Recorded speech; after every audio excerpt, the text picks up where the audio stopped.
दिसंबर 2014 में ये जो आंकड़ा था 7.86 लाख आवेदक थे और फरवरी 2023 में ये आंकड़ा घटकर 6.46 हो गया। अब 6.46 और 7.86 आप अनुमान लगा सकते हैं बड़ा कौन सा छोटा कौन सा, बड़ी है कि घटी है।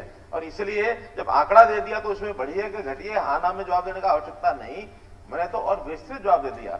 इसी प्रकार अगर मानो इस तुलना को अगर मैं और पीछे चला जाऊं तो 2009 और 10 में यही आंकड़ा, क्योंकि ये आंकड़ा किसी के अपने आप बनाया हुआ नहीं है बल्कि ये पीएलएफएस का आंकड़ा है। पीएलएफएस का आंकड़ा जो है वो बहुत से सोर्सेज इकट्ठा करके उसके बाद ये गवर्नमेंट ऑफ इंडिया वहां से दर्ज होता है, वो हम नहीं बनाते हैं। ये 2009 और 10 में ये आंकड़ा था 8.7%। तो जब 2009-10 में 8.7 था, इसके बाद ये 7.86 हुआ, आज ये 6.46 है। तो इस हिसाब से तो लगातार बेरोजगारी दर घट रही है।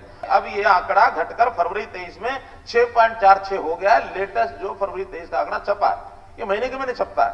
इस तरह केवल वही नहीं, हम अगर उठा करके टेबल देख लें रिजर्व बैंक ऑफ इंडिया की, तो रिजर्व बैंक ऑफ इंडिया भी हर साल अपने आंकड़े छापता है।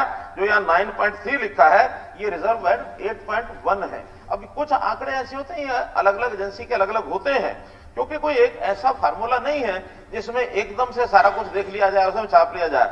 जहां तक सीएमआई की बात करते हैं, सीएमआई के डाटा इतने लगातार चेंज करते हैं।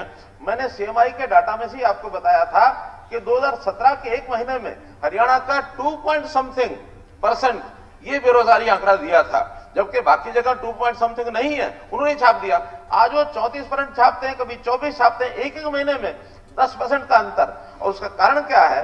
उनका डाटा सैंपल इतना छोटा होता है, 5000 का पूरे प्रदेश का डाटा सैंपल होता है। अब 5000 आदमियों का, जहां हमारी एम्प्लॉयबल जो पॉपुलेशन है 1,86,00,000 है, 1,86,00,000 में अगर 5000 लोगों से पूछ करके वो डाटा का करेंगे हिसाब तो परसेंटेज कहीं की कहीं जाएगी।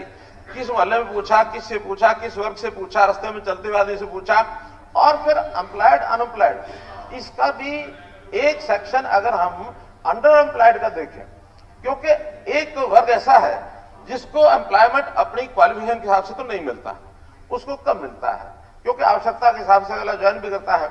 अब वो तो कहता मैं अनएम्प्लॉयड हूं, हमारे हिसाब में वो एम्प्लॉयड आ गया, वास्तव में वो अंडर एम्प्लॉयड होता है, जिसकी इच्छा ये है कि मैं और आगे बढ़ूं।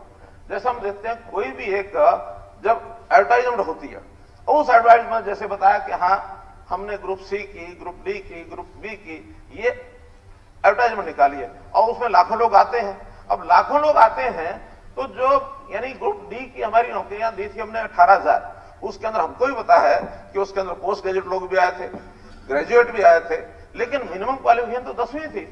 अब 10वीं के ऊपर के लोग वो सब के सब आगे किसी भी भर्ती के लिए वो फॉर्म भरेंगे ही भरेंगे। अब उनको सबको हम अनएम्प्लॉयड नहीं कह सकते, उनको सेमी यानी अंडर एम्प्लॉयड कह सकते हैं। अंडर एम्प्लॉयड वर्ग बहुत बड़ा वर्ग है, लेकिन एम्प्लॉयमेंट के नाते हमने जितने भी प्रयत्न किए हैं उन प्रयत्नों में मैं आपको बता सकता हूं, सरकारी नौकरी के अंदर जैसे 1999 से 2005 तक 5 साल में 15,000 नौकरियां सरकारी नौकरियां दी गई। 2005 से 14-10 साल में 86,000 नौकरियां दी गई और हमने 8 साल में 1,09,93 ये नौकरियां